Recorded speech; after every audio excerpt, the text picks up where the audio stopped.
бүгдээрээ сайн байцгаана уу. За өнөөдөр шигсэн ахын дүүс нартайгаа уулзсандаа баяртай байна. Бүгдээрийнх нь бие нь сайн байна уу? За хаврын үйлрэлд дархлаа их мууддаг. Тэгэхээр сайн амраад шим дижээлтэй хоол сайн идж байгаараа. За тэгэн гутал дандаа унтаад дандаа ицээр байгаад таргалж ерөөсөө болохгүй. За хоол идэнэ гэдэг маань айгүй их хоол идгийг хэлээгүй, эрүүл хоол идхийг шим дижээлтэй хоол идгийг хэлж байгаа. Тэгэхээр бид нар эрүүл байжээч сайн мэдээний төлөө хүчтэй амьдрч чаднаа. За тэгээ гадаа дулаараад ч тэрөө өнөөдөр үйлчлэлийн багийнхантайгаа бас ярьсан. Одоо хүмүүсийн царай нөгөө хөмсг нь ингээд амар зангидаад явдаг байсан бол одоо арай гайгүй болоод инээгээд явж байгаа хүмүүс мэрсэр харагддаг болж байна. Гадаа дулаахан болцсон болохоор даарад ингээд ярваахгүй одоо ярвах шаардлагагүй болж ах шиг байна. Тэгэхээр дулааны улирал болж байна. Тэгээд дулаарахаар за хүмүүс яг нөгөө дулаан байна, гоё байна, орж гарыг, аялал зугаалга гэдэг бол за бидний хувьд 100 сайн мэдээний ажил үнэхээр чухал сайн мэдээний ажил явагддаг. За тэр семинартаа сайн мэдээний ажилд илүү бэлддэг байгаа. Тэгэхээр бид нар сэтгэлээ зүгээр хөнгөн байлгаад ертөнц рүү чиглүүлэх биш. За үг рүү, нөхөрл рүү, за сайн мэдээ рүү чиглүүлээд баяр хөөртэйгээр амьдарцгаая.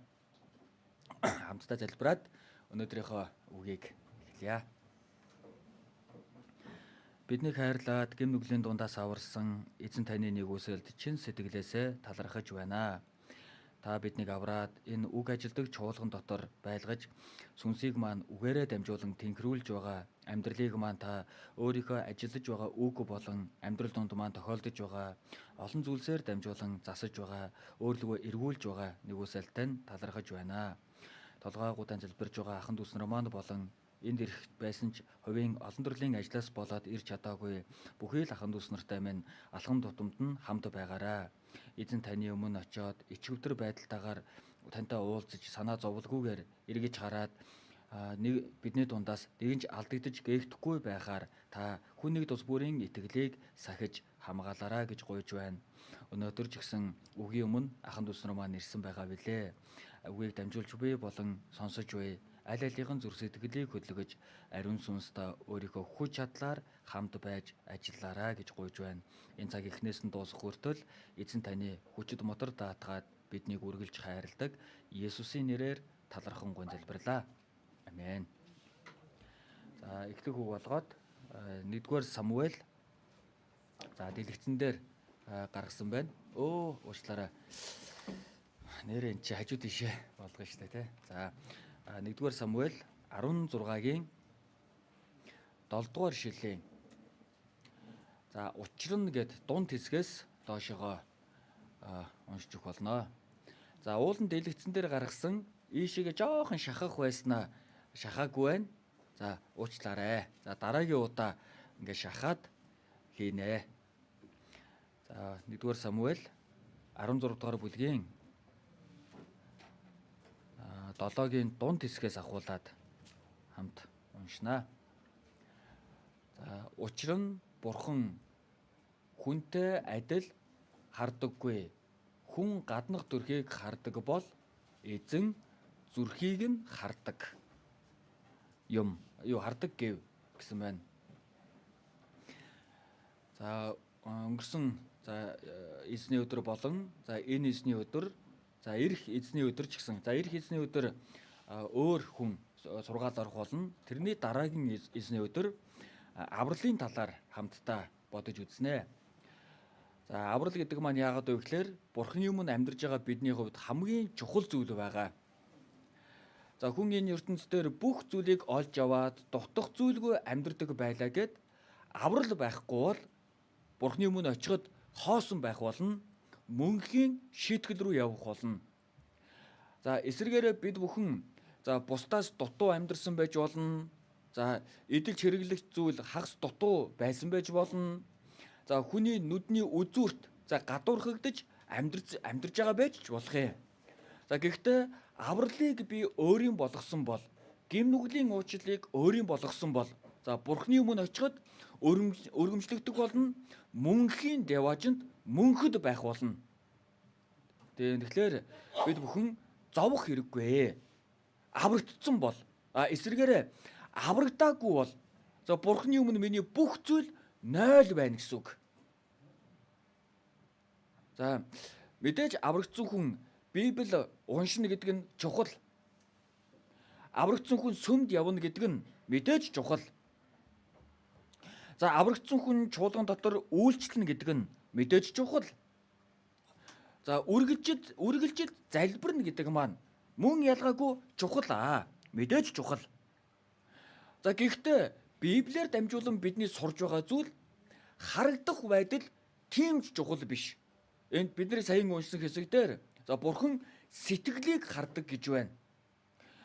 За авралыг ухаараагүй Бурхан руу хандсан үгийг хайрлсан сэтгэл байхгүй. Гим нүглийн уучлалыг хүлээж авсан итгэл надад байхгүй ч түрүүний дурдсан чуулган дотор хийгдэж байгаа бүхий л зүйлийг хийлээ гэд оролцлоо гэд Бурхан сэтгэлийг хардаг учраас хийж байгаа бүх зүйлийн маань үр дүн 0-той л адилхан, хоосонтой адилхан. Бурхан за хүнийг харахад үнэхээр сайн үйлчилж байгаа юм шиг харагдаж болно. Үнэхээр сайн хийж байгаа юм шиг харагдаж болно. Гэхдээ Бурхан сэтгэлийг бүгдийг мэдэж байгаа. Бурханыг хуурах боломжгүй. Иохан 2 дугаар бүлэг, 4 дугаар бүлэг, 5, 6 дугаар бүлгүүд дээр Есүсийн үйлдэлсэн олон тэмдэг гайхамшигыг олон хүмүүс харсан. За Есүс итгэж гин гэд замд нь дагаад Есүсийг дагалдаад явж байгаа юм. Гэхдээ Есүс тэр хүмүүст итгээгүй. Учир нь тэр хүн бүрийн сэтгэлийг мэдэж байлаа гэж байгаа. За бид нөр хэн нэгэнтэй ярилцахад намайг ойлгож байгаа юм шиг ойлгохгүй байгаа юм шиг санагддаг. Үр хүүхдүүдтэй юм хэлээд миний хэлснийг ойлгож байгаа юм шиг ойлгохгүй байгаа юм шиг санагддаг. За хичнээн тэр хүүхэд бусад харилцаж байгаа хүмүүс ойлгож гин гэж толгой тогтж байгаа ч үнэхээр ойлгосон эсэх нь эргэж хараад хэлсний дагуу хийж байна уу, хийхгүй байна уу? Энүүгээр харагддаг. За тэгвэл яагаад Есүс өөрт нь итгэж байгаа гэж байгаа хүмүүст итгээгүй вэ? Шалтгаан байгаа. Олон хүн Есүсийг дагаад явж байсан тэмдгүүдийг нь хараад эзэн минь багшаа гэд явж байгаа. За гэтэл Есүс энэ махбодийн зүйл чухал биш. Сүнсний зүйлийг ярьж байна. Надаас мөнх амийг ав. Ариун сүнсний талхыг ид гэж хэлсэн. Сүнслэг зүйл ярихад нөгөө хүмүүс нь уруу царайлаад Есүсийг олноороо орхиод явж байгаа юм. Есүст итгэж гин гэж байгаа хүмүүс, Есүсийг дагаж явж гин гэж байгаа хүмүүс дунд зүгээр талх идээд цадсан. Тэмдэг хараад ямар мундаг юм бэ гэж харсан. Өвчнөө эдгэлгээд сайхан байна гэж бодсон. Түүнээсээ болоод л Есүсийг дагаа явж байсан. Гэтэл Есүс эдгээрийг үйлдсэн шалтгаан нь мөнх амийг өгөхийн төлөө юм. Энэ сүнсний чинь асуудлыг шийдвэрлэхийн тулд юм гэж хэлэхэд Есүсийг орхиод явчихж байгаа юм. Тийм л учраас тэр хүмүүс Есүст итгэж байгаа гэсэн ч дагалдж байгаа гэсэн ч итгээгүй гэдгээ хэлж байгаа. Үйлс номноос харах юм бол зүрх сэтгэлийн минь дагуух Есүсийн хүү Давидыг би оллоо гэсэн Бурхны үг гарч байгаа. Давидыг Бурхан магтаж байна. Миний сэтгэлтэй адилхан гэж дүгнэж хэлж байна. Тэгвэл Бурхан Давидын үйлдэлийг хэлээгүй сэтгэлийг нь хэлж байгаа юм. Давидын сэтгэлийг мэдэж байгаа учраас хамт байсан, хэрэгэлсэн. Тэгвэл Бурхан миний сэтгэл дотор үнэхээр үгийг хайрлаж байгаа юу? Есүсийг хайрлсан хайр байгаа юу? Ахын дүүс нартай үйлчлэе гэсэн сэтгэл байгаа юу? Энэ сүнснүүдэд сайн мэдээ тарай гэсэн аврагдаагүй сүнснүүдийг хайрлсан сэтгэл байгаа юу? Бүгдийг мэдэж байгаа. Бурхан зүгээр л би хэрэглэгдээ гэсэн хүнийг хэрэгэлдэггүй. Хэрэглэгдэхийн тулд бэлтгэгдсэн хүнийг л хэрэгэлдэг. За нэг дэлгүүртэй хүн худалдагч ажилд авж байна. За гэтэл тэр худалдагч ажлаа сайн хийдэг, цэвэрхэн хувцастай, тэгтээ архинд аягүй дуртай байна. Тэр хүнийг ажилд авах болов? Авахгүй. Яагаад гэвэл бүгдийн сайн хийдэг байлаа гэд архин дуртай хүний онцлог уугаад ирэхэд бүгдийг хаяа явцдаг. Бүгдийг орхио явцдаг. Юу гэхээр тэр хүн энийг сайн хийдэг байлаа гэд худалдагч болохгүй. Үнэхээр энэ худалдагчаар энэ ажиллаж чадах хүнийг л ажилд авдаг. Яагаад гэвэл өөрийнхөө зүйлийг тэр хүнд даатгах гэж байгаа учраас. Тэгвэл бид бүхэн аврагдсан хүн Бурханд хэрэглэгдэнэ гэдэг нь сайн мэдээнд хэрэглэгдэж байгаа, сайн мэдээ тараахад хэрэглэгдэж байгаа гэдгийг мэдэж байгаа. Тиймээс 2 дугаар Тимот номон дээр за агуулгыг ингээд хэлье. Дэлгэцэн дээр гаргахаар бас ингээд дутуу харагдаад байгаа болохоор за Тимотед хандан Паул том байшинд зөвхөн алт, мөнгө төдөөгүй мод, шавран савсуулга байдаг. Зарим нь хүндэтгэлд, зарим нь жирийн хэрэглээнийх. За байшинд янз бүрийн сав байна гэж байна. Алтан сав байна, модон сав байна, шавар сав байна. За манай ахын дүүс нарын гэрт ч гэсэн янз янзын аяг байгаа те. Төмөр аяг байгаа, модон аяг байгаа, шилэн аяг байгаа, шаазан аяг байгаа. За тэгвэл хичнээн иймч материалтай, тиймч материалтай байлаа гэд за 21-р ишлэлийг дохиж өгөх гэж байна. Иймд хүн өөрийгөө эдгээрээс цэвэрлэн тэр хүндэтгэлд зориулгагдсан, ариусгагдсан эзэндээ хэрэгтэй бөгөөд аливаа сайн үлд бэлтгэгдсэн сав байх болно гэж байна. Энэ сав гэдэг нь итгэгч хүн тус бүрийг хэлж байгаа юм. За тэгвэл ямар ч материалтай сав байдаг вэ? Цэвэрхэн биш бол гим нүглээс цэвэрлэгдээгүй бол хэрэглэгдэх боломжгүй. Бид нар яагаад нялх хүүхдийн коршоконд хоол иддэггүй вэ? Бохир болохоор баггүй юу? Тэр дотор зөвхөн тэр хүүхдийн ялгадслал байдаг, хийдэг учраас. Гэтэл бид нар яагаад цайны аяганд, шөлний аяганд хоолоо иддэг вэ? Хоолнд зориулагдсан аяг учраас. Гэхдээ хоолнд зориулагдсан байлаа гэдэг бүх аягийг хэрэгэлдэггүй. За нэг айлд ороод сайхан ус уух гад нэг аяг тавир дээрээс навсан чинь хоолны үлдэгдэл наалтчих. Уруулын будаг болцсон байна. Тэрийг хэрэглэж чадах уу? Бохир аягд хэрэглэхгүй. За тэгвэл хичнээн тэр байшинд дэлгэцээ шилжүүлээ. Хичнээн тэр байшинд алтан сав байлаа гэд мөнгөн сав байлаа гэд бохир байвал яах вэ? Яах вэ? Алтан аяг юм чинь гээд хэрэглэхгүй. Бохир учраас цаашаа тавина. Гэтэл тэр дунд зүгээр нэг модон аяг байна. Цэвэрхэн модон аяг. Тэрийг шүүрч аваад хэрэглэн штэ. бид нэр яагаад цаасан аяганд ундаа уудаг, кофе уудаг вэ? Шалтгаан нь энгийн.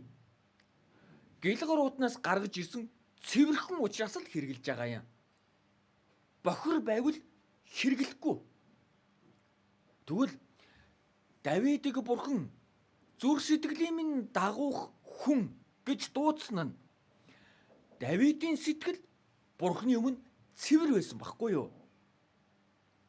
За мэдээж Давид амьдрал дундаа завхаарлын гэм хийсэн, хүн гүжигдэж төлөвлөж жагаад амь насанд нь хүрсэн гэм нүглийг хийсэн. Гэхдээ бүрэн эргэсэн байхгүй юу? Бүрэн дүүрэн гэм нүглээсээ эргээд бурхан руу хандсан. Дахиж тэр гэм нүглийг хийгээгүй. Өтөлж хөгшөрсөн хойноож үр хүүхдүүд нь, төшөмдүүд нь энэ гэм нүглийг хийгээд дулаац гэхдээ Давид ерөөсөө эргээгүй.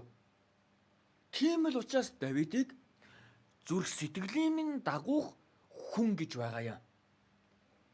Бурхны сайн мэдээний төлөө хэрэглэгдээ гэвэл цэвэр байж аж, бодол нь, үг хэл нь, амьдрал нь цэвэр байж аж, үйлдэл, үйлс нь цэвэр байж аж.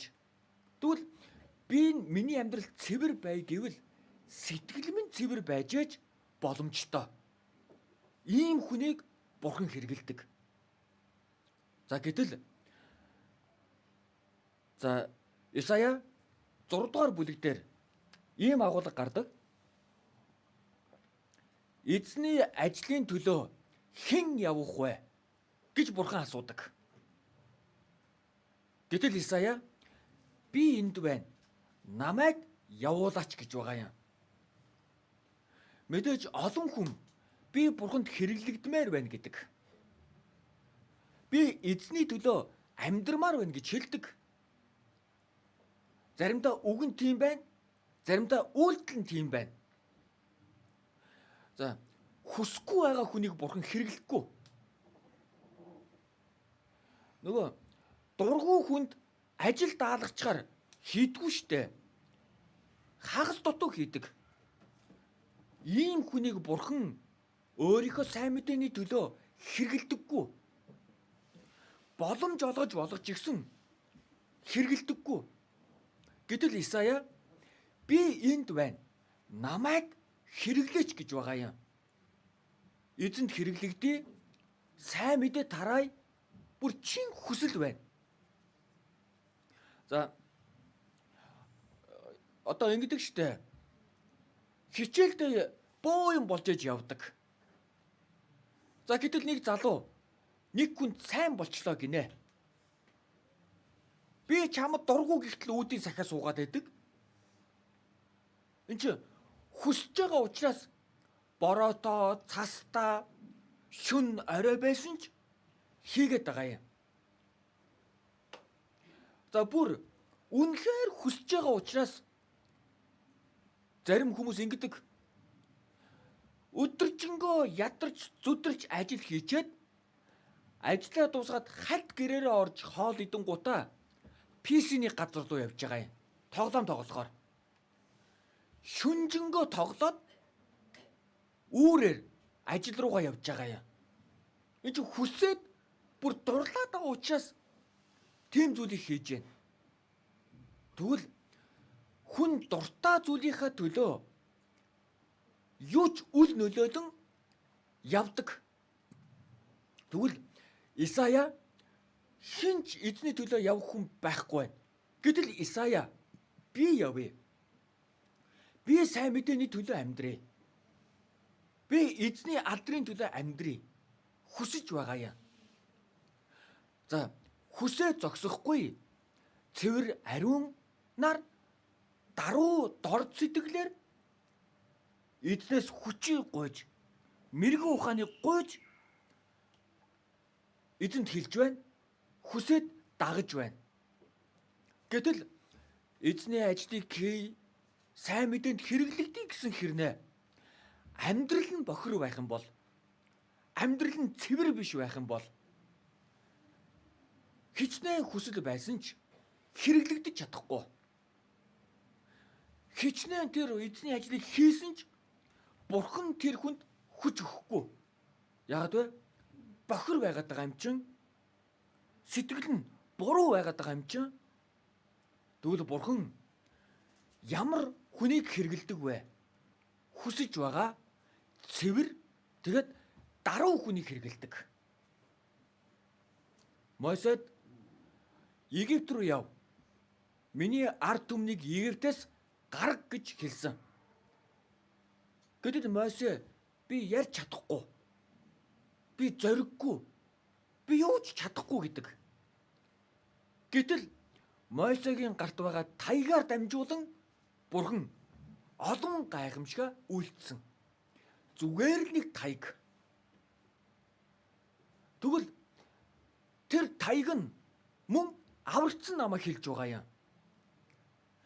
Энэ сул дорой чадваргүй би эзний гарт баригдчих юм бол Бурханд хэрэглэгдэж чадна. Шүүгчд номон дээр Иххүүд гэдэг хүн үхрийн шилбүүрээр дайснаа дарж байгаа юм. Зүгээр л нэг мод. Гэтэл дайснаа дарж байгаа юм. Бурхныг мэдгүй хүн зүгээр нэг үлгэр сонсож байгаа юм шиг. Гэхдээ эзэн хэрэглэн гэвэл ямар ч сул дорой нэгнийг агуу ажилдаа, том ажилдаа Бурхан хэрэгэлдэг. Тэгвэл даруй дорд байгаа нэгэн яагаад хэрэглэгдэж байгаа вэ? Бурханаас гуйж байгаа учраас. 2 дугаар Коринт 12 дугаар бүлэг дээр Паулд Бурхан өргөсийг өгсөн гэж байгаа юм. Өвчин хэлж байгаа.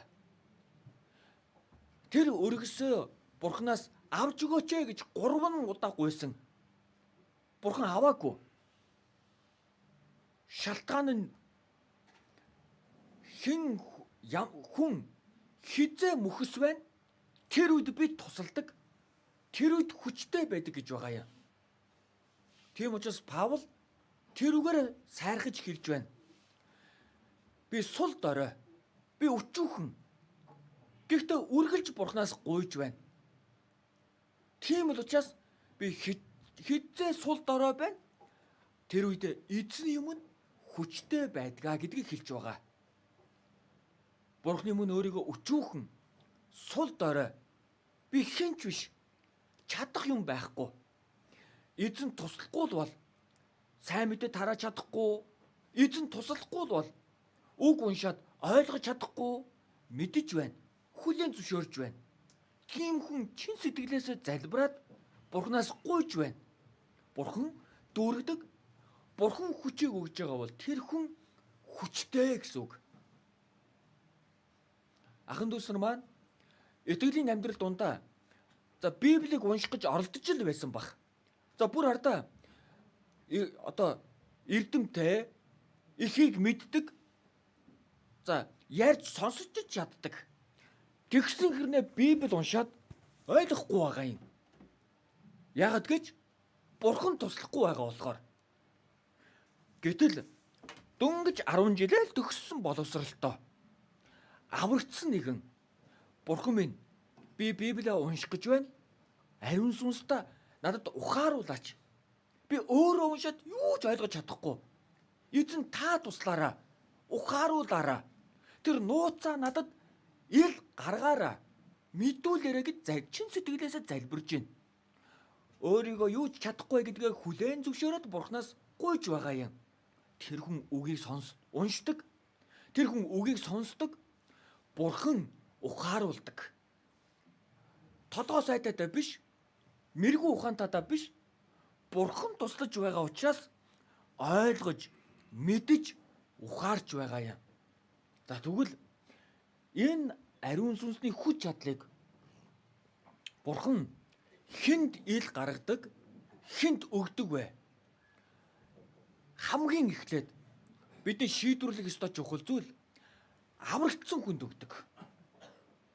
Аврагдсан хүн ариун сүнсээс гуйна. Аврагдсан хүн л ариун амьдрахыг хүсдэг. Аврагдсан хүн л эзэнд хэрэглэдгийг хүсдэг. Аврагдсан хүн л Бурхан минь намайг хэрэглээч гэдэг. Аврагдсан хүн л сайн мэдээний төлөө хавчлаг байна.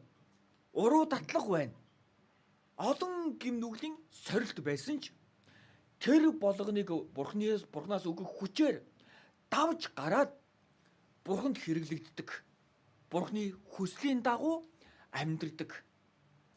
За тэгвэл олон хүний эзний төлөө амьдрч чадахгүй байгаа хамгийн том шалтгаан нь аврал аваагүй байдаг. Тийм болохоор өгтөө ойр байж гэж хүсдэггүй, үйлчлэлийн талаарч боддоггүй, сайн мэдээгч сонсдоггүй, ойлгодоггүй. Хардаа аврагдсан хүн яагаад сайн мэдээ тараадаг вэ? Энгийн аврагдаагүй хүний өрөвдөлтөд сүнс харагдаад байдаг.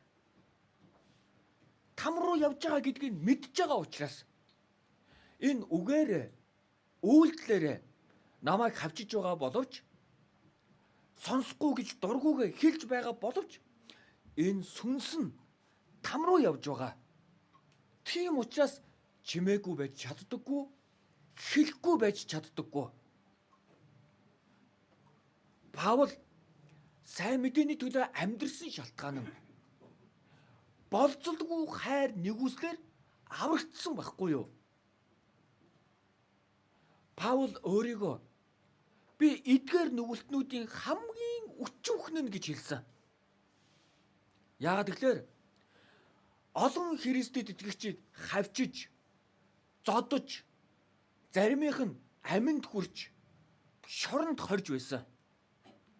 Тэгээд нэг өдөр Дамаск руу явж байгаад Есүстэй уулздаг. За энэ удаа өвлийн цугларалтын нөхөрлийн үдшийн жүжигэн дээр манай үйлчлэлийн багийнхан хэлсэн бүр шүдээ зуугаад сайн мэдээг тараахаар явж байгаа юм. Гэтэл Есүс дууддаг. Саулаа, Саулаа. Үгүй ямар сайхнаар дууддаг гэж би байсан бол муу Саулаа гэх байсан. Гэтэл Есүс зүгээр л Саулаа, Саулаа. Та хэн бэ? Чиний хавчаад байгаа Есүс би байна. Тэгээд Паулын гмийг уучилдаг. Паул аврагддаг. Саул гэдэг нэр Паул болж өөрчлөгдөж байгаа юм. Гэтэл тэр мөчөөс хойш бүрэн өөрөөр амьдрдаг. Сайн мэдээний төлөө.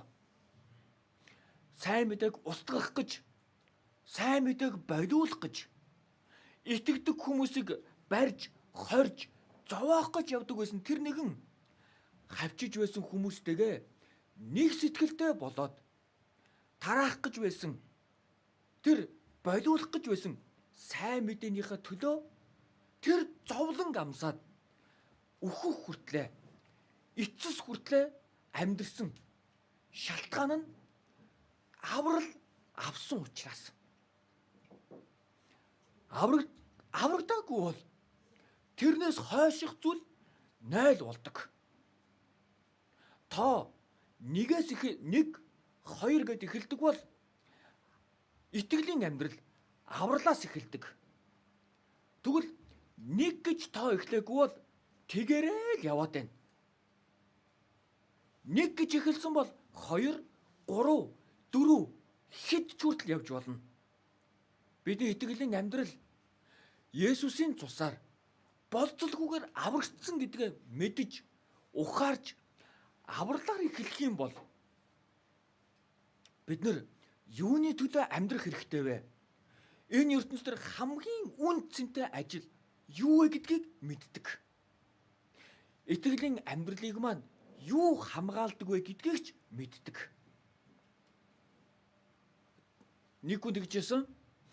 Надад пижак байхгүй болохоор би итгэлээр амьдрч чадахгүй байна гэжсэн. Энэ байхгүй болохоор. Яасан гэсэн чинь тэгээд бэлтгэлийн хувцастаа сүмд очих эвгүй байна гэж байгаа юм.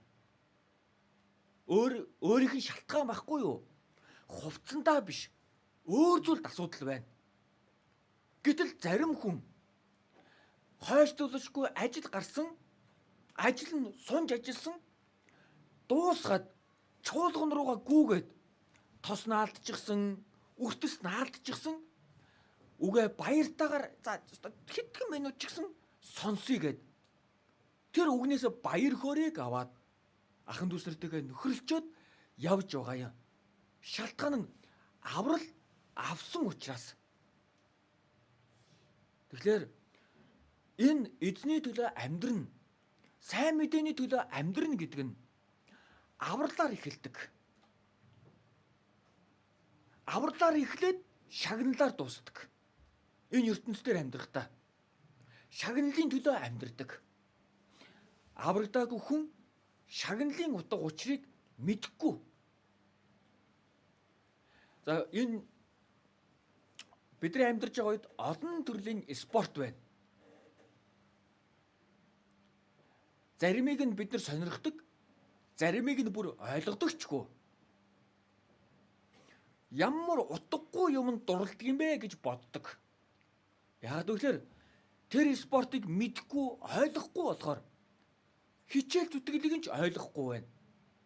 Тэгээд үгнээс утгагүй спорт гэдэг үг гардаг. Гэтэл мэддэг хүнд нь үн цэнтэй зүйл байгаад байгаа юм.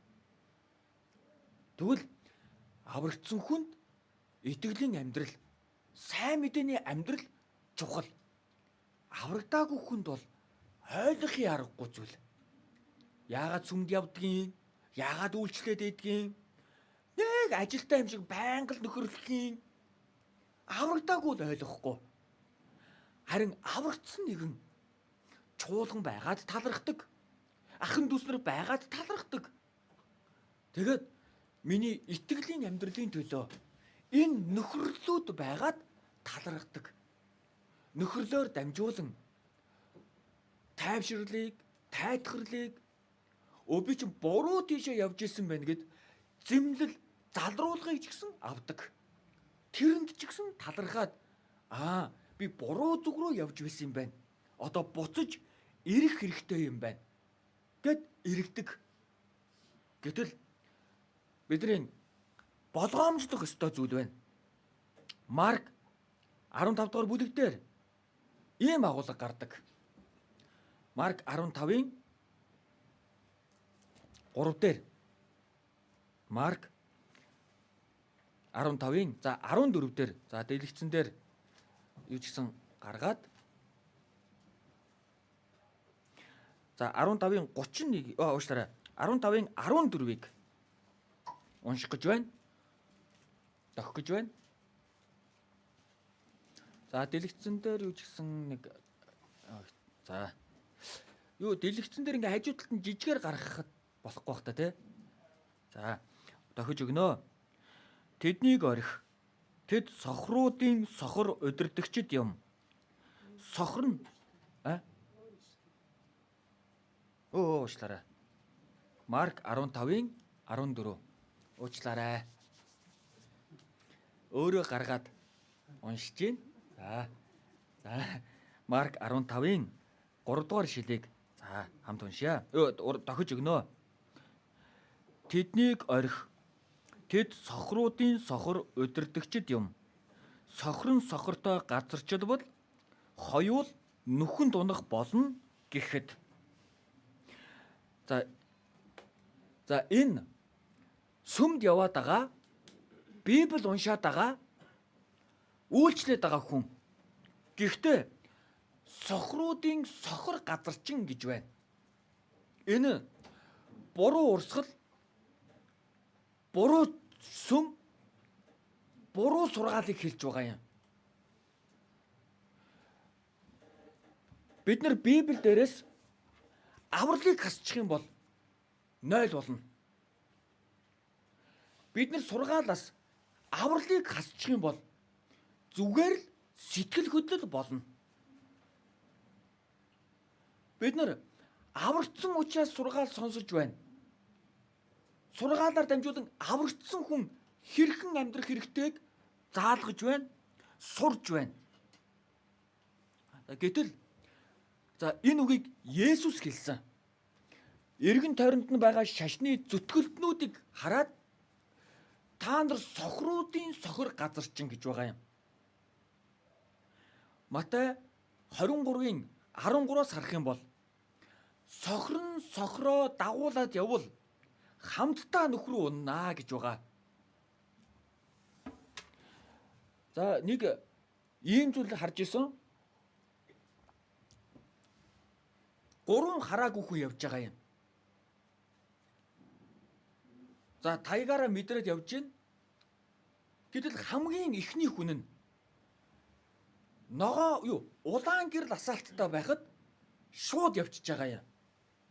Яг тэгвэл харахгүй байгаа учраас. Яг явсан чинь хараатай нэг хүн гүйж очиод зуураад авч байгаа юм. Яг тэгэхээр харж байгаа учраас.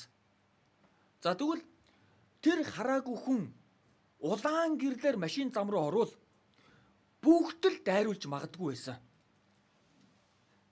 Харж байгаа хүн тусалсан.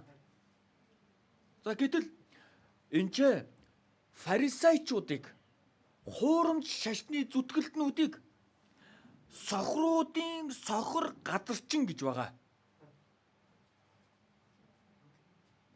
Бидний амьдарч байгаа үед олон сүмүүд байна. Мэдхгүй хүмүүс бүгд адилхан гэж бодоод байдаг. Би тэр сүмдээ явна, энэ сүмдээ явна гэж яриад байдаг. Бидний итгэлийн амьдралын хамгийн чухал нь сүмд явахгүй биш ээ. Аврагдсан уу, аврагдаагүй юу гэдг нь чухал. Гэтэл зүгээр л сүм яриад байгаа. Гэтэл тэнд нь мөнхийн золилт авралыг заадаггүй. Гэхдээ яг уу дунд нь нэг жоохон Есүс тусаа урсгасан, хайрлсан гэж жоохон гарна. Гэхдээ чухалчлахгүй. Есүст итг. Сүмдээ яв. Зүгээр залбираатай. Ингэж л заадаг. Авралыг хасчдаг. Бүр ярьдагчгүй. Олон өөр сүмд явдаг хүнтэй уулзж ийсэн. Аврал ярихаар гайхаад идэг. Та аврагдсан уу гэхлээр нэг хүн бүр ингэж уралж ийсэн.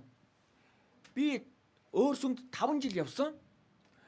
Гэхдээ би 5 жил явчаад аврагдаагүй байхад та нар яг тэрэ энэ сүмд яваад аврагддгийн гэж хэлж байгаа. Тэр хүн авралыг мэдхгүй. Сүмд яваал байвал, үйлчлээл байвал, Библи уншаал байвал, өргөөд байвал аврагдах байхаа гэж бодоод буруу заалгаад яваад байгаа. Сохор. Эзнийг харж чадахгүй сохор. Хэнийг дагаад тэр сохор явж байгаа вэ? Сайн мэдээг мэдхгүй сохор аврагдаагүй үг дамжуулж байгаа хүнээ дагаад нөхрөө машин зам руу дагаал яваад байгаа. Сүрэл рүү явж байгаа. Тийм учраас бидний итгэлийн амьдралд аврал хамгийн чухал байна. За би сороочгийн цамц өмссөн байгаа. Жоохон байхад заримдаа хамгийн дээдлийн товч ингээд зөрөөд идэг байсан. Нэг талд нь нэг товч илүү гараад идэг байсан. Заримдаа. За тэгээд ойлгохгүй хичээлдээ явчихна. Дараа нь ойлгосон. Хамгийн доотлын ихний товчоо товчлохдоо зөрүүлээ товчлцсан. Сүүлд нь зөрчиж байгаа юм. Тэрийг мэдэхгүй яваад байсан. Тэгвэл бидний итгэлийн амьдрал адилхан. Авралыг л ойлгохгүй бол дараагийн зүйлс нь зөрөө явчихна. Яагаад үгэндээ очих ёстой ойлгохгүй. Яагаад сайн мэдээ тараах ёстой гэж ойлгохгүй. Яагаад нөхөрлөх хэрэгтэй ч ойлгохгүй. Аврал нь зөрчсөн учраас, авралыг мэдгүй байгаа учраас. сүмд бүр олон жил идэвхтэй явж исэн хүн семинар сонсоод уйлангаа ярьж исэн.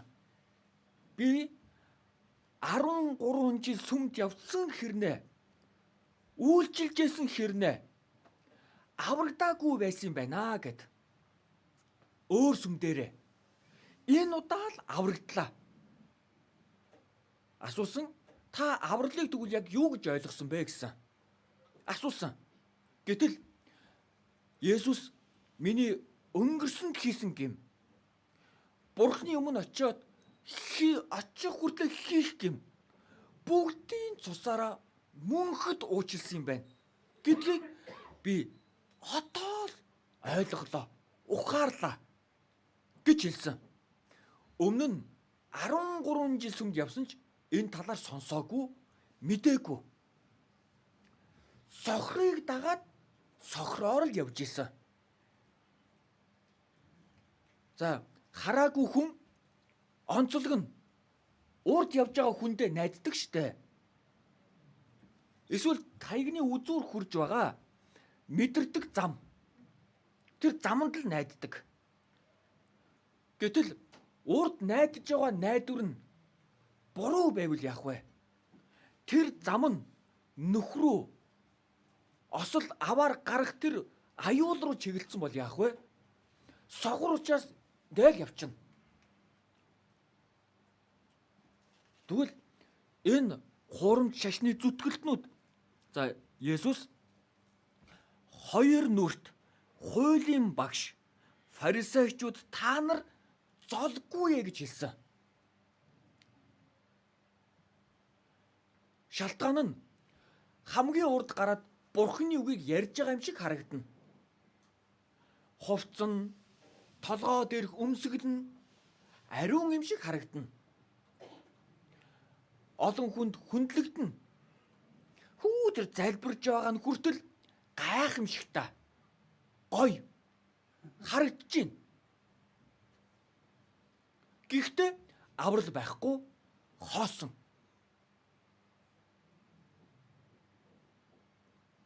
Төгсгөлөнд мөнхийн там руу.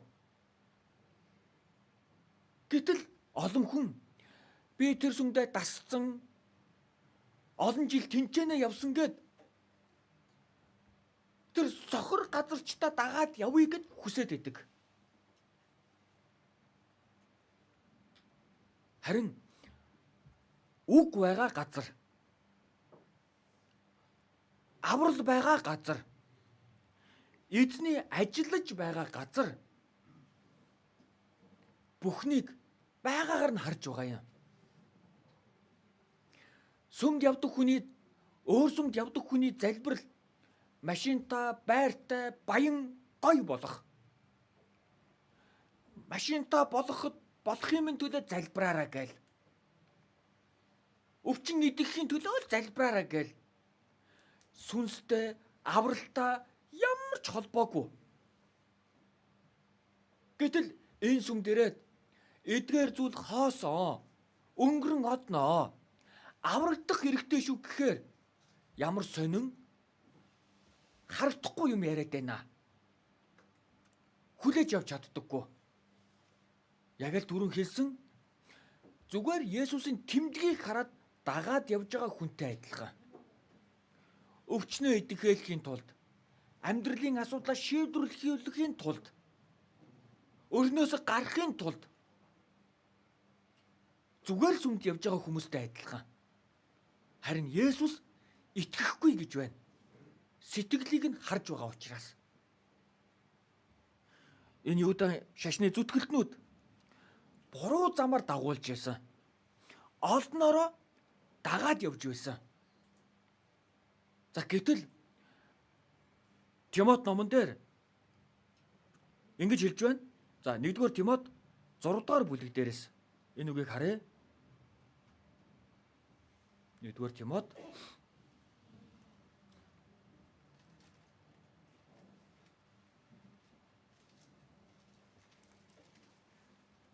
за 6-гийн 5 байна.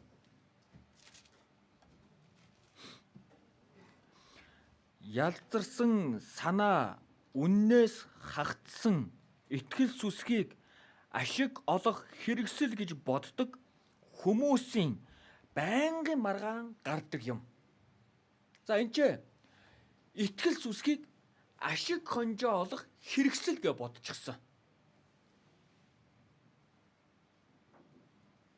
Энэ хуурамч шашны зүтгэлтнүүдэд хүний сүнс чухал биш. Боддоор Есүсийг амьдрж байгаа үеийн фарисеучудад хүний сүнс чухал биш. Хүний асуудал чухал биш байсан. Гэхдээ тиймдээ Есүсээр өвчнөө эдгээлэгч гэсэн хүнийг хараад яахлаарэ чи амралтын өдөр эдгдэг байна? Энэ амарч явах ёстой өдөр чи яахлаарэ өвчнөө эдгээлэгч юу? Хэн чамайг эдгээч юу? Гэж зэмлэж байгаа юм. Есүс бүхний эзэн байсан. Есүс тайлбарладаг. Хүн амралтын өдөр хонин худаг руу унчихсан байна. Амралтын өдөр байсан ч худгаас хоноо татаж гаргадаг үсттэй гэж тайлбарлаж байгаа юм. Гэтэл тэр хүмүүсийн хувьд хүнд туслана гэдэг нь байж болохгүй, амьтанд туслана гэдэг нь яг уу байж болох юм гэж ойлгогдож байгаа. Бурхныг мэдгүй хүн хууль яриад ингэж л амьдрдаг. Энэ фарисеучуд ч гэсэн хүнийг хайрладаг биш. Итгэлийн амьдрал нь сүм чуулган нь зүгээр л хүндлүүлэхийн тулд, өргөмжлүүлэхийн тулд амьдралд нь хэрэгтэй учраас. Гэтэл эсвэргээрээ элчнэр Паул, Петр юу чгүй байсан ч сайн мэдээний төлөө л амьдэрсэн. Хавчлага байсан ч, зовлон байсан ч сайн мэдээний төлөө л амьдэрсэн. Үйлс 14 дугаар бүлгээс харах юм бол Паул руу чулуу шидэж байгаа юм. Хотоос гаргаж хайж байгаа юм. Паул зүхтаагүй. Буцаад хот руу орж сайн мэдээ тараасан. Буцаад өөрлөн чулуу шидсэн хүмүүстээр очисон. Өөрийг нь алгадаж, өөрийг нь доромжилж байсан хүмүүс рүү очисон. Есүс тэр хүмүүсийн сүнсийг хайрлсан шиг яг адилхан хайрлаж байгаа учраас аврагдсан хүн хүний сүнс хаашаа явж байгааг мэддэг, хардаг. Хардаа яагаад сайн мэдээ тараахгүй байгаа вэ? Ойлгоход тийм хэцүү зүйл ерөөсөө биш. Нэг бол итгэлээрээ суларсан байна. Итгэлээрээ бурнаас холдсон байна. Эсвэл сүнсийг хайрлах сэтгэл байхгүй гэж магадгүй. Энэ нь юу гэсэн үг вэ? Аврагдаагүй байхч боломжтой. Харин аврагдсан нэгэн сүнсийг хайрладаг. Сайн мэдээ тараадаг. Бид нар анхны чуулганы үед барилга байгаагүй. Хэн нэгнийхээ гэрт цугладаг байсан. Сайн мэдээний төлөө, залбирлын төлөө, нэг халамжлагын төлөө хамтдаа цуглаад өргөлтөө ертөнцийн төөрсөн сүнснүүдийг хайрлаад тэдний төлөө залбирж байна. Тэдэнд сайн мэдээ тарааж байна. Нэг сүнсээр аврагдаж, нэг бурхнаар золигдож аврагдсан. Нэг зоригтой болсон тэр хүмүүс сайн мэдээний төлөө нэг сэтгэлээр амьдрсан. Эзэн аврагдсан хүмүүсийг нэмсэн. За тэгвэл аврагдсан хүмүүс бүгд өөр өөр. Нурууны өндрөн ч өөр, цар айн ч өөр. Зарим нь махлаг, зарим нь туранхаа өөр. Зарим нь царайлаг, зарим нь царай муудаа өөр. Зарим нь настаа, зарим нь арай илүү настаа, зарим нь залуухан. Бүгд өөр. За зарим нь ийм байранд амьдарч байна, зарим нь тийм байранд амьдарч байна. Манай ахын дүүс нар тараад бөөнөрөө нэг тийшээ явдаггүй. Талдаа тийшээ явдаг.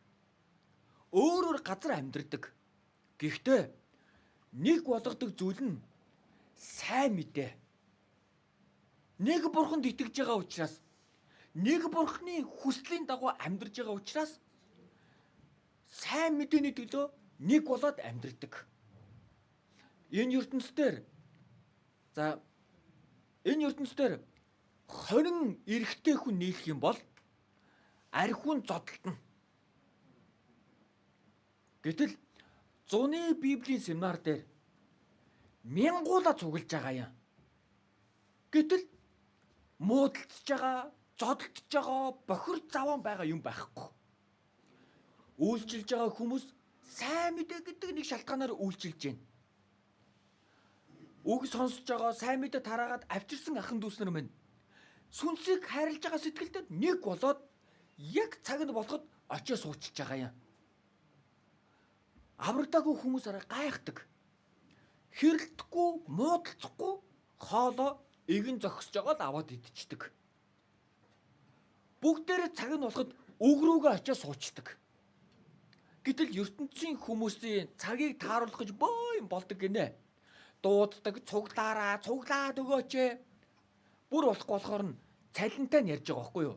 Шагнал цалиныг нь хасаа ичдэг. Дараагийн удаа цуглаараа гэд. Гэтэл аврагдсан ахын дүүснэрт тийм юм шаардлагагүй. Сүнснүүдийн төлөө ажилдаг, хөдөлмөрлөдөг, цугладаг, үйлчилдэг, зүтгэдэг. Тэг үг дуусан гутал өөрсдөд нь ямар ч хамаагүй хүмүүстэй Библийн талаар ярилцаж тайлбарлах гад сайн мэдээ тараагч нар маань бүгдээрээ зайцаг аваад сууцгаацсан байдаг. Бүгдэнтэй нь яг адилхан мэдлээд ойлгохгүй байгаа, мэдээгүй байгаа зүйлийг нь ярьж тайлбарладаг. Эдгээр зүйл нь ариун сүнсийг авсан, мөнх амийг авсан, аврагдсан хүмүүс учраас нэг сэтгэлээр, нэг зорилготой байгаагийн харагдаж байгаа илэрлэл нь байна. Гэтэл ам байхгүй хүн бол энийг сүмд явсан ч ойлгодоггүй. Ам байхгүй цаг хугацаа өнгөрсөн ч ойлгодоггүй. Аврагдаагүй сүмд явж байгаа хүн бол яагаад ингэж удаан үг ордог байна гэд гайхдаг. Яагаад семинараа дахин хийдэг байна гэд гайхдаг. Гэхдээ ямар ойрхон нөхрөлтг ингээд гайхдаг. Тэгээ бүр та нар тийм амархан аврагдсан юм уу гэж гайхдаг. Буруу заалгасан учраас.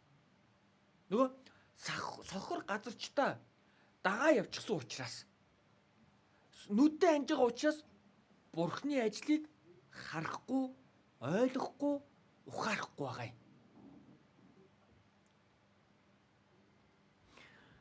2 дугаар Коринт 11 дээр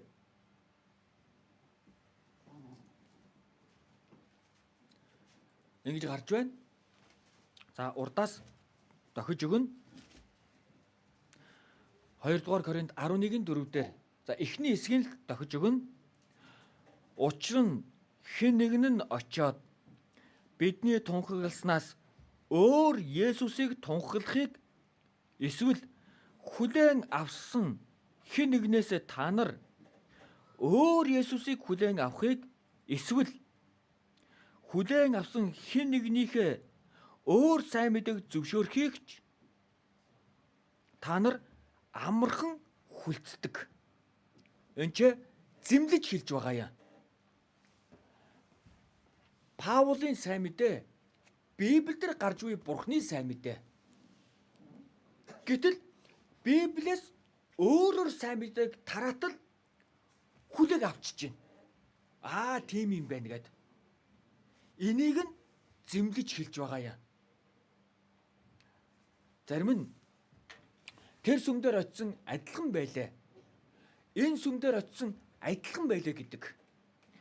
Өөрөө сохор учраас ялгааг нь хардаггүй. Аврагдаагүй хүнд бол адилхан л Библийг яриад, адилхан л Есүсийг яриад нэг адилхан л үг яриад ин гэж ойлгогддог.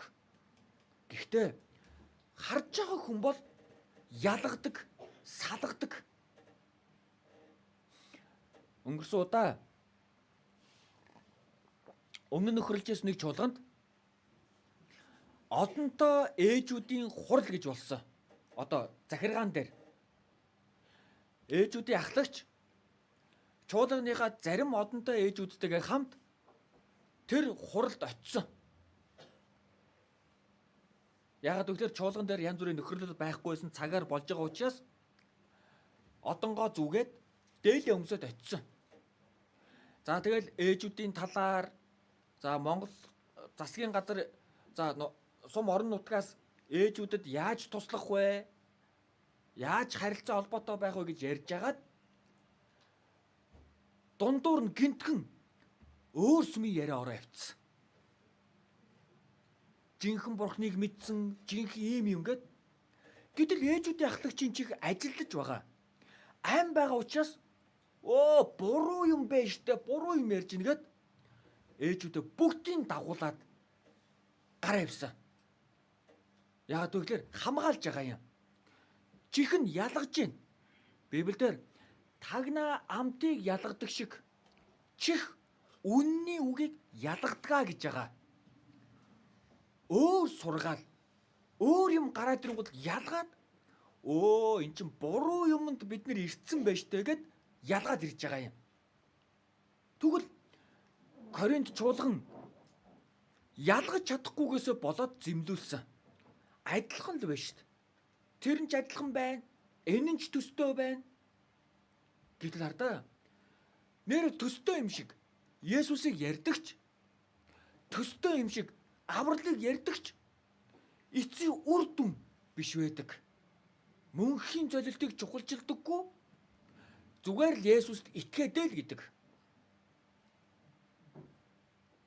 Манай нэг их чинь сайн мэдээ тарааж өсөн ажлынх нь найз нь хатуу сэтгэлтэй байсан. Гэтэл нэг өдөр би Есүст итгэгч болчлаа гэд ороод ирсэн ажил дээрээ. Тэгэхээр нь энэ одоо хизээ чуулган дээр очиод семинар сонсоод гэм нүглээ уучлуулад итгэчихвэ, аврагдчихвэ гэж гайхаад найз нь баяртай байна л да. Гэхдээ хизээ семинар үг сонсчихвоо гэсэн чинь би семинар сонсоогүй, үг сонсоогүй. Гэхдээ тэгээ чи яаж итгэгч болсон гэсэн чинь хамаатныхаа ичийг дагаад сүмд нэг очисон чинь шууд л за та Есүсийг хүлээж авсан. За та ёстой деважн руу явна гэд шууд толгой дээр нь ус цацаад баптизм хүртлээ гэд. Тэгээд нөгөөд чи итгээд аврагдсан бол биш итгэгч болсон гэж явж байгаа. Сохор газарчдыг дагаад сохрын замаар дагаа явчихсан. Биш байгаа байхгүй юу? Одоо тэр хүн зүгээр ертөнцөөрөө л амьдарч байгаа. Аль нь ч адилхан гэд буруу дагаа явчихсан. Харин аврал аваагүй хүн ялгаж чадахгүй дагаа явдаг. Харин аврагдсан нэгэн мэддэг. Ялгааг нь бурхан харуулдаг. Учираас 2 дугаар Коринт 13 дугаар бүлэг дээр маш чухал зүйлийг хэлж байна. Авралд байгаа эсгээ шалга. Өөрсдийгөө судал. Есүс Христ та нарын дотор байгааг та нар өөрсдөө мэддэггүй юм уу? Та нар шалгалтандаа ундаггүй юм бол. Энэ үгийг үнэхээр чухал үг. Матай 7 дугаар бүлэг дээр олон хүмүүс Бурхны өмнө очиод та намайг мэдэж байгаа бидтэй.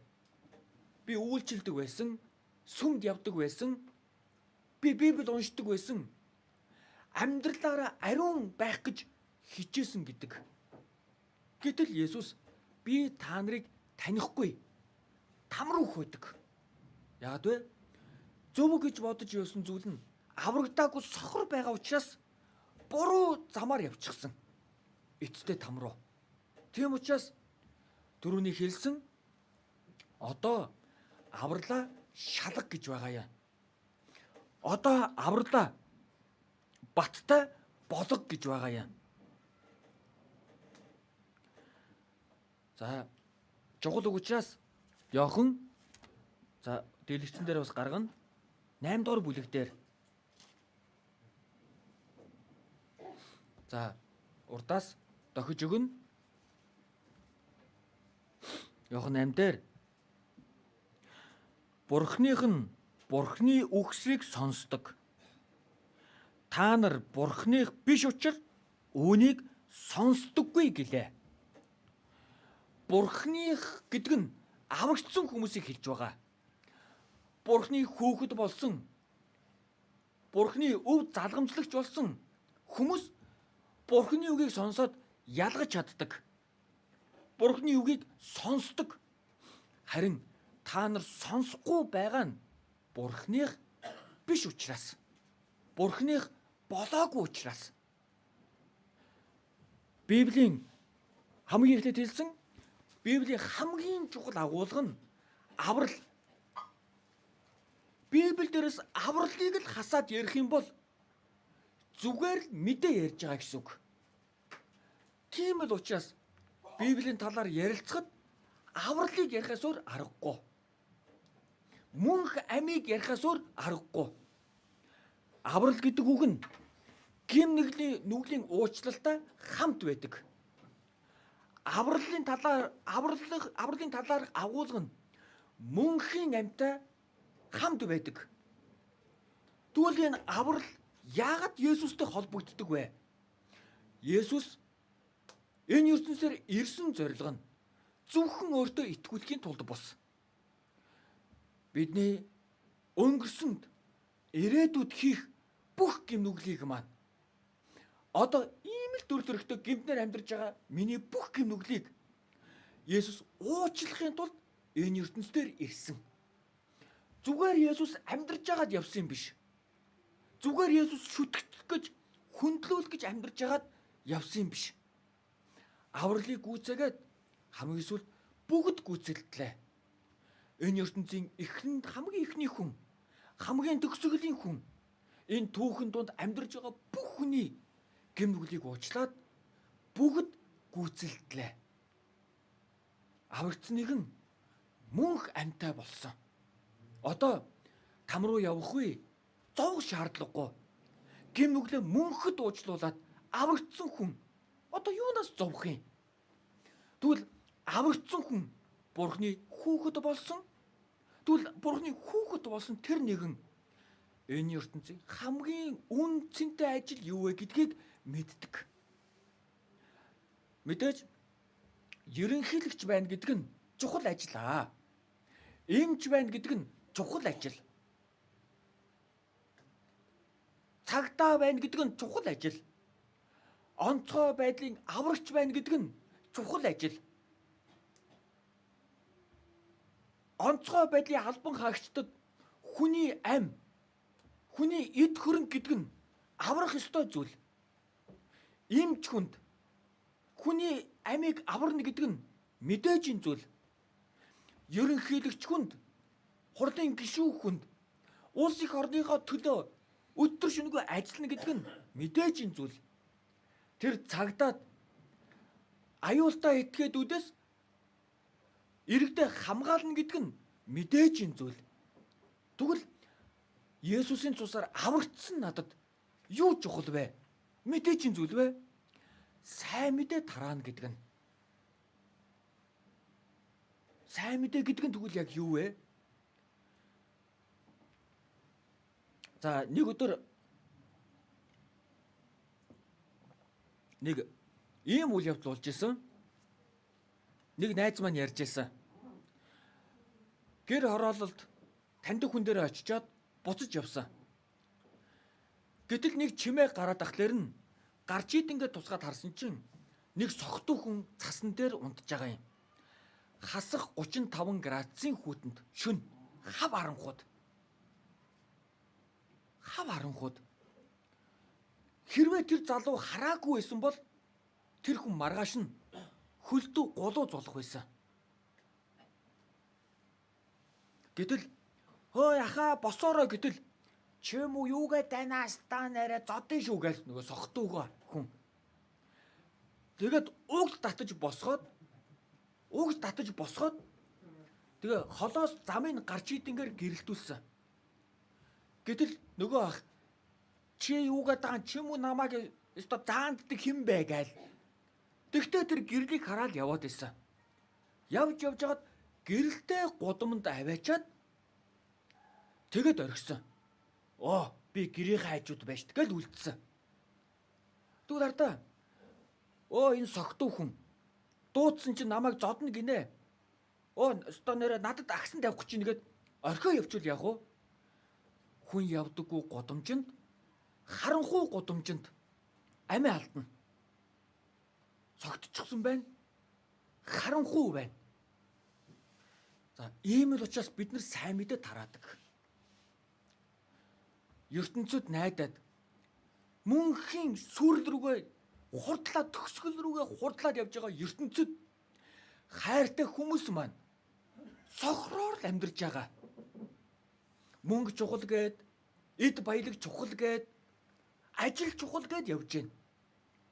Гэтэл бид бүхэн Бурхны өмнө очиод энэ бүхэн хоосон гэдгийг мэдчихсэн.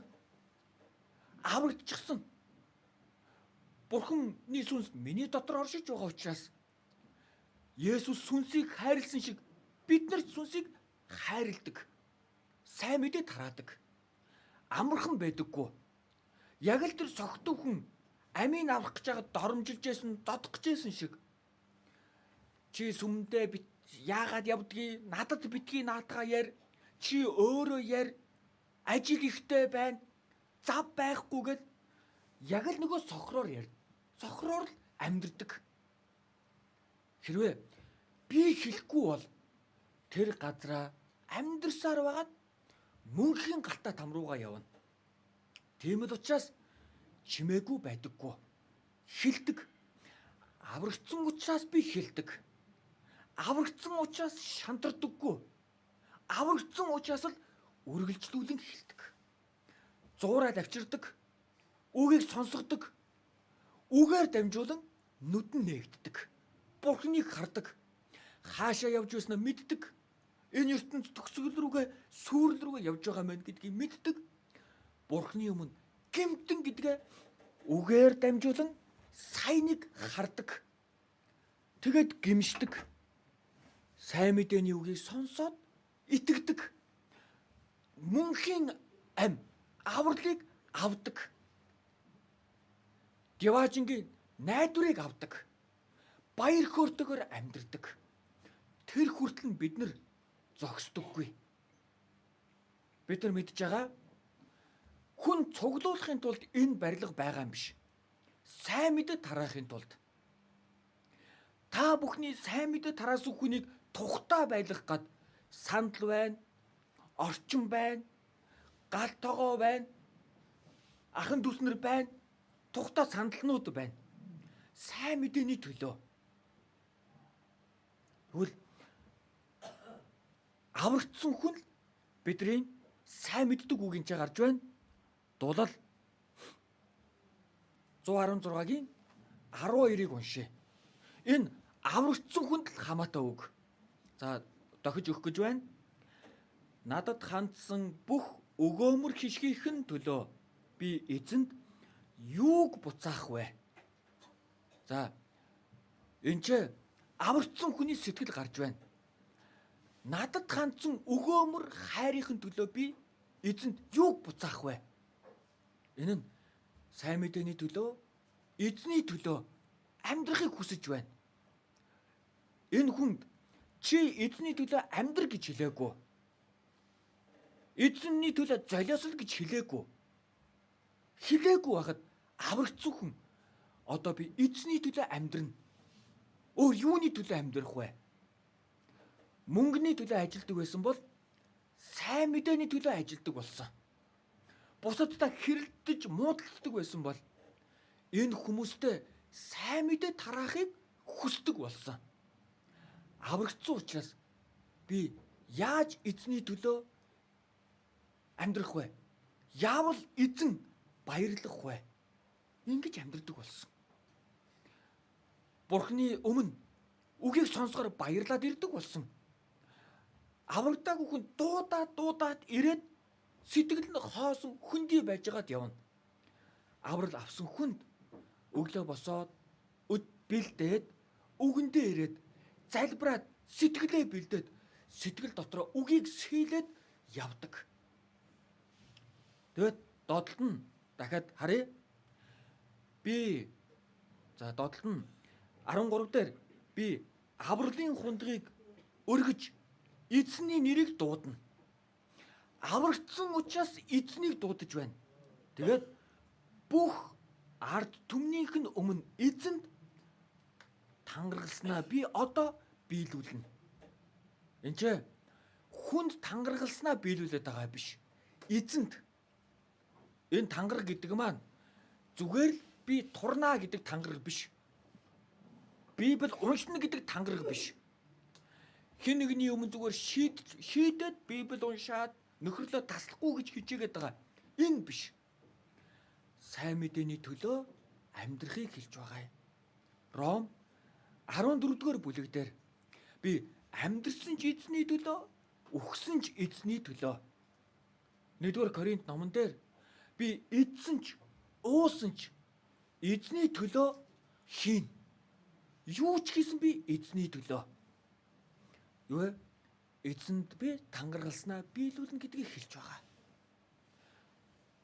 Та бүхэнд сайн мэдээ ирэхийн тулд бидний үед сайн мэдээ ирэхийн тулд ингэж амьдрсан ямар олон хүмүүс ахан дүүснэр байсан гэж сайн мэдээний төлөө амиа өгөхөөр ирж байгаа юм. Сонирхолтой гоё учраас биш. Өөрөлдөлтөй сүнснүүдийн төлөө. Нэгэн за уучлаарай, нэр нь орж ирдэггүй. Нэгэн сайн мэдээ тараагч 6 настай байхад нь чуулган дээр нь Африкийн сайн мэдээний төлөөгээд өргөл цуглуулсан гинэ. За тэр үед ийм сав бариад төмпөн сав явуулдаг байсан байна. Мөн өргөлөө хийгээд явна. Гэтэл яг тэр 6 настай хүүхэд дээр ирсэн. Гэтэл нөгөөтгөө сандал дээрээ тавиад дээр нь гараад суудсан. Хүмүүс загинсан. Гэхдээ чи яагаад энэ өргөлийн өмнө дээр суучих чи? Ямар сахилгагүй нөхөр вэ гэж зэмлүүлсэн. Гэтэл тэр хүүхэд Африкийн сайн мэдээний төлөө би өөрийгөө өргөж гинэ гэж сууж байгаа юм. Боддоор 18 наснда Библийг сураад сайн мэдээ тараагч болсон. Тэгээд Африкийн хинж очоогүй нутгийн гүн рүү очиж сайн мэдээ тараасан. Тэгээд тэр хүний нас орсон байгаа байдалтай нь олсон. Газар залбирч сууж агаад Бурхны тэвэр рүү явсан байгаа юм. 6 настай байхдаа өөрийгөө өргөсөн, яг л тэрэн шиг амьдрсан. Хаашаа хин явах вэ гэхэд би Африк руу явна. Өөрийгөө өргөчихсөн юм чинь. Тэгвэл аврагдсан учраас л тэгж амьдарч байгаа юм. Солонгост нэгэн булш байгаа 26 настай эмэгтэй. Надад 1000 ам байсан ч би энэ улсын төлөө өгөх болно. Тэр улсад очисон, сайн мэдээ тараасан, амиа өгсөн. Боддоор ганц байгаа амиа өгч чадчихна гэдэг нь 1000 ам байсан ч өгч чадна гэсэн үг. Сайн мэдээний төлөө. Гэтэл тэр газар хүчтэйгээр сайн мэдээ тараагдсан. Бид нар Монголд бараг одоо аймаг болгонд чуулган байна. Энэ сайн мэдээ тараагдахад амархан байгаагүй. Ямар олон зовлон хавчлагыг давж гарсан гэж аврагдсан ахын дүүс нар маань, тэр сайн мэдээ тараагч нар маань сүнс болгоныг хайрлаад аврагдсан гэдэг шалтгаанаар тэр зовлонг давж гараад сайн мэдээ тараасан. Олон чуулган бий болсон, олон хүмүүс аврагдсан. Тэр хүмүүс одоо эзний төлөө амьдарч байгаа. Аврагдсан хүмүүс одоо ингэж амьдардаг. Дуулал 118-ийн 17 дээр За дэлгэцэн дээр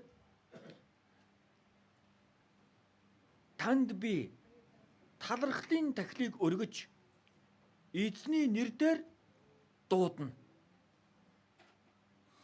Эзэнд талархаж бүхэл зүйлийг өргөнө. За энэ ч за дуулал 118-ийн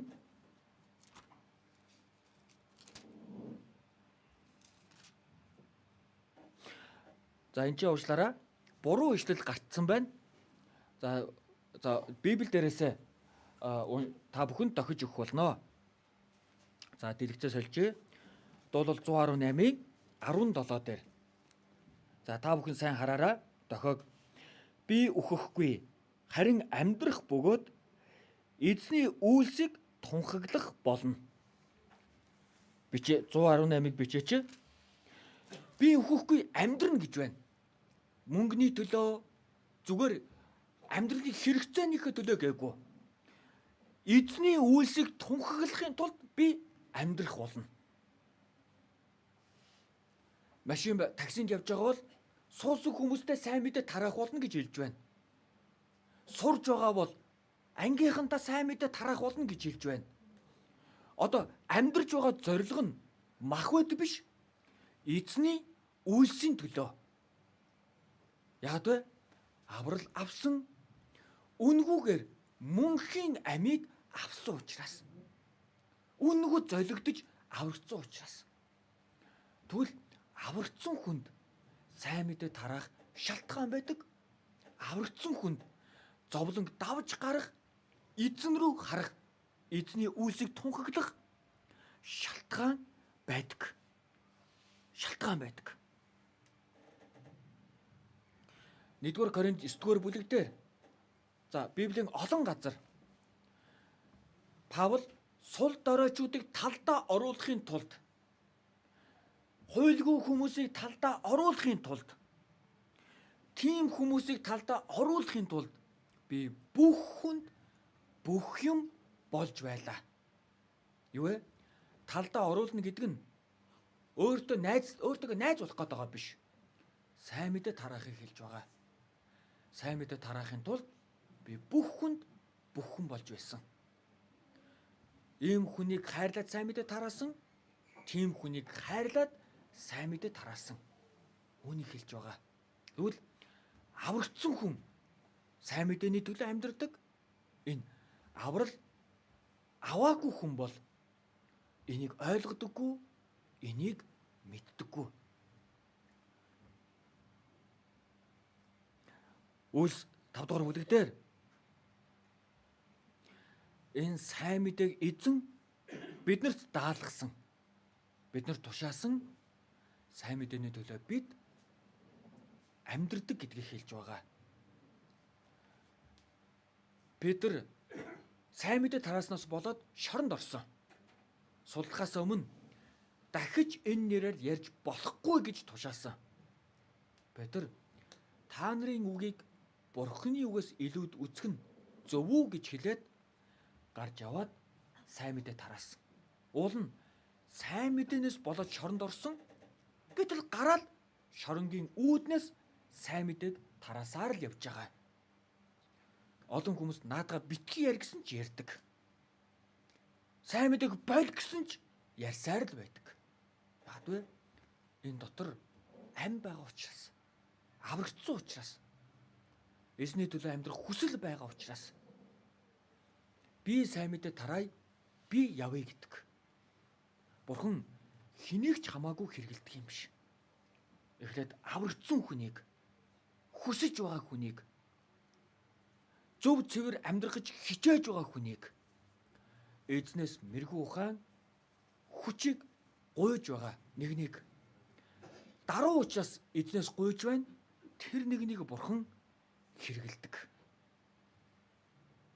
Бид нар аврагдсан хүн хичнээн мөнгө олдог, гоё ажил хийдэг байлаа гэд сайн мэдээ тараахгүй бол эзний өмнө хоосноор л амьдарч байгаа. Эсвэргээрээ юу чгүй ч гэсэн, бусдаас дутуу ч гэсэн сайн мэдээний төлөө амьдарч байгаа бол эзнийг баярлуулад амьдарч байгаа хэрэг. Өнөөдөр хамтдаа аврагдсан хүний амьдралын талаар бодож үзлээ. Эх 7 хоног ч гэсэн үргэлжлүүлээд аврагдсан хүний итгэлийн амьдралын талаар сурах болно. За залбираад дуусгая.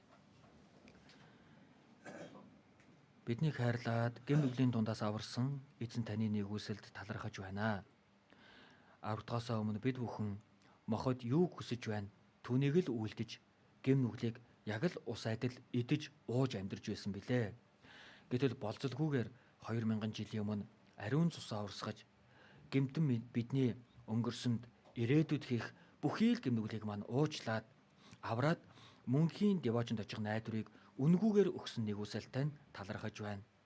Та биднийг авраа зогсохгүй үг ажилдаг чуулган дотор эрхэм сайн мэдээнийхээ төлөө хэрэглэхийн тулд үгээрээ өдөр бүр сургамжилж байгаа нэгүсэлтэй талархаж байна. Бид нар амьдрал дундаа махад ялж дийлэхийн тулд энэ ертөнцийн уруу датлагыг дийлэхийн тулд эзэн танаас мэрэгүү ухааныг хүч чадлыг гуйдаг билээ.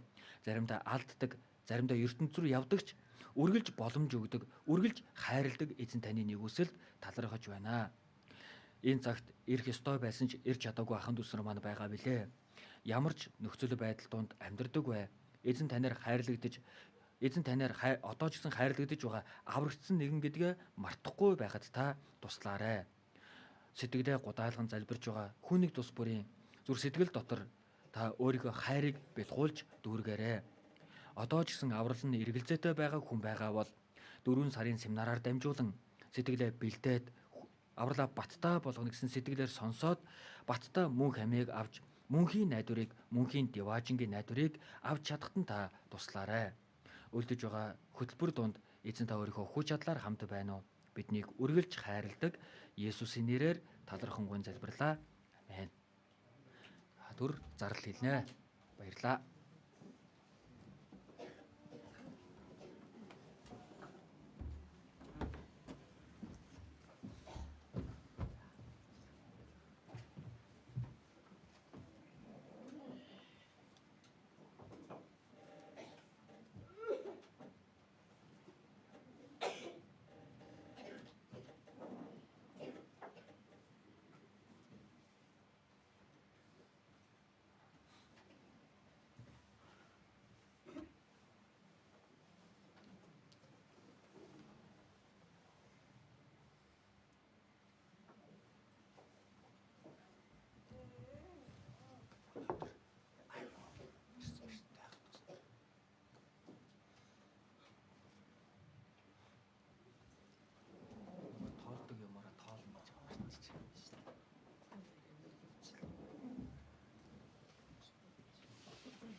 Сүмийн чуулган юмшаа цаасны мэдээ ингээд одоо энэ гэдэг тараа явж байгаа тайлбар өөр аваад анаас хараараа юм. Яа хараа. Гарч. Түр зогсож зохон товчхон нэг авлан хэлэх гэсэн. За энийг ингээд авчаад нээгчгүй, үжигчгүй ингээд хайчих юм бол хайрын нүдраг ингээд нэг хөвлөж байгаа хүн байна, нугалж байгаа хүн байна, дээд нь нэг чинь тав хүн төлөөгээд явж байгаа. Тийм болохоор ингээд энийг ч юм бол хуваар гарахын төлөө бас ингээд хийж байгаа. Тэгэхээр энийг ингээд бас ингээд хог хайдаг таасах хэрэгж болохгүй. Гэхдээ арай дахиад ичэх тоо. Тэгээд ингээд харах юу вэ? Хүмүүс би ойлгохгүй уншихгүй гэдэг. Тэгээд дахиад нөгөө авсан бодоод номныхаа авчираа авчаад орхихгүй биш. Аав дахиад ингээд харж байгаараа үзье.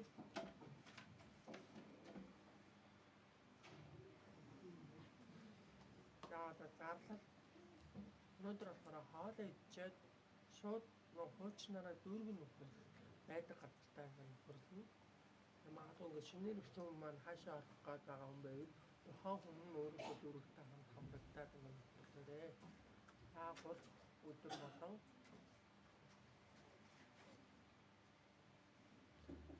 хавд өдөр бие судлаа. Хэвээрээ байгаа. 27-5 өдрийн бие судлаад байгаа. Тэгээд 4 сарын хувьд дараа удаа гэдэг ингээд таасан. Тэгээд даад хаалгараа.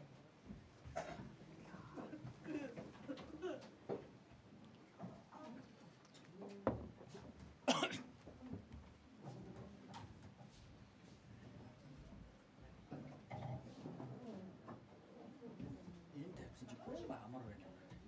Хаалсаа өрөөндөө байна. Тэр бэйс нөгөө нэг дүүч бодно.